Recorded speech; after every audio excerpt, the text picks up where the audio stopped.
நேசிக்க வேண்டும் என்பதற்காக.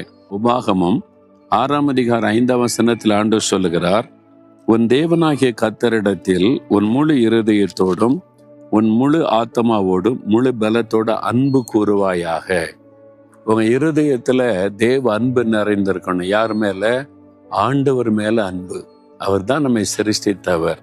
நம்ம மேல உள்ள அன்பினால மனிதனாய் அவதரித்து சிலுவையில நமக்காய் ரத்தம் சிந்தினவர். அந்த கர்த்தராகிய இயேசு கிறிஸ்துவின் மேல முழு இருதயத்தோடும் முழு பலத்தோட நம்ம அன்பு கூறணுமா? இயேசுவை நேசிக்கிறீங்க, முழு இருதயத்தோட நேசிக்கிறீங்களா? உங்க இதயத்துல கை வச்சு சோதிச்சு பாருங்க. இயேசுவையும் நேசிக்கிறேன்னு சொல்றோம் இல்ல, எல்லாவற்றை விட உயர்வான மேன்மையான அன்பை நம்ம ஆண்டவருக்கு கொடுக்கணும். அவர் எல்லாவற்றை விட நம்ம நேசித்து நமக்காகத்தான உலகத்துல வந்து மரித்து உயிர்த்தெழுந்து காயங்களை எல்லாம் ஏற்றுக்கொண்டு தம்முடைய கடைசி சொட்டு ரத்த வரைக்கும் சிந்தினார்.